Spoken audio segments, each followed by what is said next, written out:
Hello, and welcome back to another episode of Imperfect Marketing. I'm your host, Kendra Corman. And today I have with me Lauren. She is, I'm going to read her bio here, an integrative energy practitioner specializing in EFT tapping for stress, anxiety, and trauma. She guides her clients on a journey of self healing, breaking through obstacles, let's see here, physical, mental, or emotional, that are keeping them from feeling stuck and in pain. So, I brought Lauren on because it is such an important thing to talk about self-care, especially as entrepreneurs, as we're so busy constantly trying to hit deadlines and keep clients happy and work in our business, on our business, all of that stuff going on. I went to a tapping workshop once, and so when I found Lauren, I was like, oh, I need you to talk to my group and tell me more about EFT. So welcome, Lauren. Yeah, Thanks so thank much. you. Thank you for having me. I'm excited to talk with you today. So tell me a little bit about what EFT is for those listening that have no idea what we're talking about. Yes, so EFT stands for the Emotional Freedom Technique, and it is a practice that truly helps you do just that, find freedom from your emotions. It is a practice that I often compare to acupuncture. So when you go to an acupuncturist, they take tiny little needles and put them in at certain points of your body. With tapping, we're doing acupressure. So we're tapping on ourselves and gently applying pressure to certain points of the body with this added component of speaking out loud and acknowledging the emotions that you are feeling. And this is a practice that can help with a wide variety of conditions, ranging from anxiety and stress and overwhelm, as well as past trauma. But it really can help with limiting beliefs. And I work with a lot of entrepreneurs, and I know we talked a little bit before we went live about how limiting beliefs can really keep you feeling stuck in your business, not feeling like you're good enough to do something, or fear around, I don't know, a lot of people have fear around social media, putting themselves out there, doing lives, that sort of thing. So helping people to really work through that so that they can take the action in both their business and in their life, and feel good and confident about it. So let's talk about how long it takes to see results. So you start tapping on the different pressure points and things like that. I think there's the hand one is one that I learned along with. If you're watching the YouTube channel, you can see me tapping my hand. And then areas on the head and the face. Like, how long does it take Yeah. before you really start to million see dollar results? question, right? So the answer to that is it truly depends. It depends on the issue that you're dealing with, how long you've been dealing with this issue, how ready someone is to really heal, and so there's lots of different factors that can play into it. Sometimes it can happen quickly, sometimes it takes longer. We are complex human beings, and we experience a wide variety of emotions, and there's emotions attached to every experience that we've ever had in our lives. And a lot of the time when those experiences bring about those uncomfortable emotions like anger, sadness, frustration, we tend not to want to feel those things because they're uncomfortable, and so we shove them down, we distract ourselves with something else, and that works in the short term, but in the long term, it all comes back to bite you, right? So this is a tool that really helps you to process that so that it doesn't come back to bite you later. Okay. So talk to me about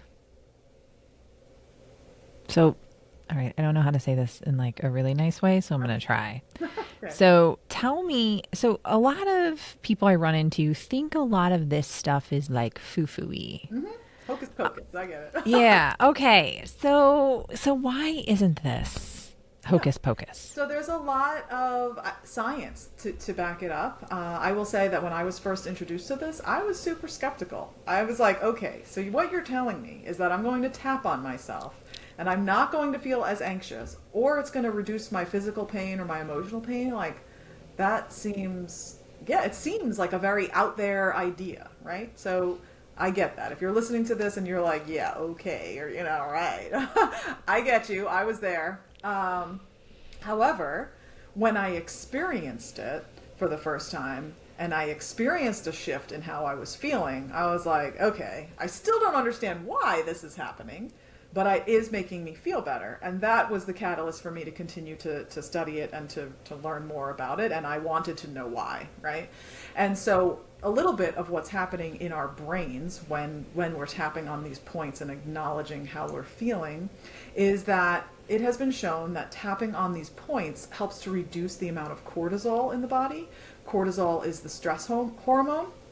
A study was done by Dr. Peta Stapleton, who is one of the renowned researchers that's based over in Australia. And her study showed that by tapping on the points, it was in a group tapping session, it reduced the amount of cortisol in the participants' bodies by up to 43%. So it's this idea that if we can reduce that cortisol, that's going to help us feel calmer, that's going to help us think more clearly. And so when you're in a stressed out, overwhelmed state, sometimes you get to that point where you're so stressed out you can't even think straight, and you literally can't because you're not able to access that part of the brain. And tapping helps to reduce that cortisol so that you then can access that part of the brain and make those good decisions. So there's that. Okay. No, it's interesting. So should people be doing this daily, weekly, just when they feel stressed out and they've hit a wall? Yeah. So it can be used both proactively on a day-to-day basis, and it can be used reactively in those situations where you feel the panic coming on, you feel the stress and overwhelm starting to take over. I will say you're going to be a lot more likely to implement it in those moments of panic and overwhelm if it is a practice that you are doing on a regular basis. So I'm always going to recommend tapping, even if it's just for a couple of minutes a day, because you'll be more likely to pull that tool out of your toolbox in the time of need. So this is something that people can do on their own, wherever they're at, whenever they need to. Like they don't need to hurry up and schedule an appointment with somebody, but coaching, I guess, helps. Yeah, so, if you're new to the practice, there's lots of different ways of going about it. You can definitely, you watch a YouTube video and have a practitioner walk you through it. I make lots of YouTube videos that are out there for that very reason. But a big important part of tapping is that when you're tapping on the points and the words that you're saying, it's really important that the words that you're saying are resonating with how you are feeling. So if you're watching a YouTube video and you're tapping along with the practitioner and they're doing it on, let's say, a general feeling of sadness, for example, perhaps the words that they're using don't really hit home with how you're actually feeling, with what you've actually got going on. And so it's important to pause that video at that point and really try to figure out what words would be best for you. People struggle with that when they're in the beginning of learning how to do this. And so it can be helpful in that regard to work with a practitioner. If you are someone who knowingly has trauma, I'm going to highly recommend working with a practitioner. And in general, even as a practitioner myself, I work with a practitioner because there's something to be said for somebody holding space for you and helping guide you through something. Because when you're in the midst of really feeling the feelings, whether it's sadness, anxiety, anger, whatever it is, I always think of it like a tornado, right? We're in the eye of the tornado and everything's going on around us, and it's very hard to kind of pull yourself out of that and have that different point of view. And so working with a practitioner, they have that different point of view and they that different perspective, and they can help call that out and help you through that process, and it can be really, really beneficial. Are there any negative side effects to people doing this? No, that's the beauty of it. There's no negative side effects. And that's why I always tell people, even if you're skeptical about it, give it a try. Because if you're someone who is dealing with a lot of anxiety and stress and the things that you've been trying haven't moved the needle for you, give yourself that beautiful gift of exploring something new. If you're intrigued by the idea, give it a shot. There's no negative side effects. So talking about people trying it and it works pretty quickly, it makes almost immediate, reactions to your cortisol levels, right? If you're doing it right. What are some success stories, or what's an example of a breakthrough a client has had? Yeah. Well, I worked with a woman who came to me because she was dealing with a lot of anxiety and stress. She was at a job that she just felt really trapped in. She was an accountant, and she felt very trapped in this job. It also seemed like a toxic work environment. She struggled with really speaking up and telling her colleagues, her boss, like how she actually felt. So we worked together, and we worked a lot on that in the beginning, creating boundaries and allowing her to really feel empowered enough to speak up and share how it was that she was feeling, which made going to work a little bit easier for her, right? And then after that, I think it was about 6 months, around 7, 8 months, she decided, like, I'm done with this. And she left that job, and she has since written a book and started her own business. And so it really was a practice of helping her to tune in to her true powerful self that had kind of got muddied down by all these beliefs and things that were external. And yeah, tuning into her true self. So that was it was an honor and a blessing for me to be able to help her or guide her through some of that. Well, limiting beliefs are something that a lot of us deal with. I would be surprised to find an entrepreneur that doesn't have any limiting beliefs of any kind. You know, they're constantly overcoming them, right? Because we have people telling us on a regular basis, well, you can't do that. What do you mean you're starting your own business? You know, you're not doing that safe thing, working for somebody. Even as you grow and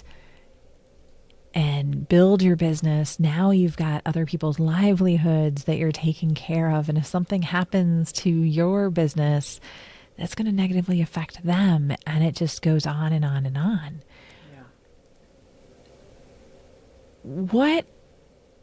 What do you say for that? I mean, is the answer tapping? Is the answer multiple things? I think the answer definitely can be tapping. I do think different modalities resonate with different people, but I have 100% seen how tapping has helped people break through these limiting beliefs, because a lot of the time the limiting beliefs that we carry are related to things from our past, often related to, you know, how we grew up or things we learned from our parents. They go back a far way. And so tapping can really help you to gently pull back those layers to get to the root of why you're feeling the way that you're feeling, or why you're, you know, in this cycle of this type of negative self-talk. Okay. Very cool. So if someone was looking to learn more about EFT, where would you send them? Well, I offer a masterclass, and so I would send people to my masterclass, which is at mindshiftwithlauren.com/masterclass. And in that, I talk a lot about more of the science behind it, and I walk people through a practice of tapping so that you can really experience it in your body. I often say that's truly where the magic happens, because I can talk about it till I'm blue in my face, but unless you are, you know, really feeling it in your own body, then, you know, it's not going to make as much sense. So in that master class, I walk people through the practice. All right, very cool. So is there anything else that you can share with us or add about tapping, or about why we should try it, and that would hold somebody back maybe from joining your master class? Like, how do we get people to take the next step? Yeah, well, I would say if you're even the slightest bit curious about what this tapping thing is or how it can help you, I would invite you to, like, really just give yourself that gift of exploring it. Right? I am a true believer that we have different thoughts come up, or we're exposed to different things. You know, you see a flyer, you read a book, you have a friend tell you about something. If that sort of thing is happening, whether it be about tapping or anything else in your life, go explore that thing and see if that's going to help you in some way, because why not? Especially when it comes to tapping, because there's no negative side effects from it. And you know, and if it can push you to that next level in your business, like, go for it, right? And then, I mean, I work with a lot of entrepreneurs, and I do have a free tapping group so that you can experience it, for yourself in a group setting where entrepreneurs come together. They share what kind of struggles or limiting beliefs that they're coming up against, and then we tap as a group together. So if people are interested in that too, they can access that by going to mindshiftwithlauren.com, and under my resources tab, there's a link for the tapping group. Very cool. So we'll definitely have the link in the show notes and in the video description. So be sure to check that out, because I think that's really important to note. And we'll also have ways to connect with Lauren on Instagram, Facebook, her 5-day mindset reset, and her YouTube channel, of course. So you can check it out yourself if you're a little bit concerned about getting started. But again, I think it's really important to take a look at a lot of different things, because, marketing is a lot of testing and experimenting and going outside your comfort zone, and you do not want your limiting beliefs to stop you from doing things, whether it be social media and going live, or really whatever it happens to be holding you back or not getting you to take some of these chances. So let's make sure that you're not sabotaging yourself and moving that forward, right? Which is why I wanted to have Lauren on today. Now, Lauren, I know that this is going to go in a little bit different direction than the rest of our conversation has, but I do want to ask you a quick question on marketing your own business. So this show is called Imperfect Marketing because, as we all know, marketing is anything but perfect. What has been your biggest marketing lesson learned with your business? The importance of consistency with marketing, and really showing up every day and making that a part of my day. An hour of my day is spent on my marketing, whether that is writing a social media post, or writing an email that's going to go out, or reaching out to people to give talks. The consistency of doing it on a daily basis has been the biggest lesson. So let me ask you a couple more questions about that. So, because I am a big fan of consistency, I believe in consistency. I think that without it, your marketing is just not going to be successful, because you're going to be in and out of people's minds and mostly out. So staying top of mind is key, and that's part of why doing it on a regular basis is so important. So when you're scheduling this hour, is it the same hour every day? Is it the beginning of your day, end of your day? How do you protect that from other things that could come up? Yes. For me, it's always at the beginning of the day, because what I have found is that if I push it off to later in the day, much like if I push exercise off to later in the day, it doesn't always happen. So yeah, I try to make that be just a block on my calendar in the morning that is sacred, and do it that way. Yeah, you need to take time to work on your business, not just in it. And I think that that's important. So setting that time aside, again, figure out where that is for you, but don't leave the office until you've done it, right? Exactly. Whether that's your home office or your kitchen table, do not clear it off, whatever. A real office, doesn't matter. Really finding that time to be consistent, I think is huge. So the fact that you do that, and that you schedule it, I think is important, because what gets scheduled gets done. Right? 100%. I can't agree with that more. Yes, I live and die by my Google Calendar. Mine's Outlook, and I live and die by that thing. So let me tell you. So this was an awesome conversation. I loved the fact that you shared about tapping, about EFT. I encourage everybody listening or watching to give it a try. Check it out. I think it's a very interesting way to reduce stress. Again, I went to a workshop and I really felt differently after it. It was very good. I need to do it more often because I'm not doing it daily. Part of, the selfish reason for having Lauren on is that I definitely wanted to talk to someone about it, keep it top of mind for myself, because it's something, again, that can help us all move forward in our businesses and in our lives. So we are taking a little bit of a break from marketing to really talk about taking care of ourselves and to get over limiting beliefs so that we can move our businesses forward and achieve even better results than we already have been. Beautiful. I love it. Thanks again, Lauren, for coming and joining us. I appreciate it. Again, please check the show notes for all of the links that we talked about with Lauren today. And if you have any questions at all, you can contact her that way. If you learned something today, I would love it if you would go ahead and rate and subscribe the podcast wherever you're listening. And if you are listening on our newer YouTube channel, go ahead, please, and ring that bell and subscribe. And of course, rate the video. Thank you so much for tuning in. Look forward to seeing you on another episode of Imperfect Marketing. Have a great rest of your day.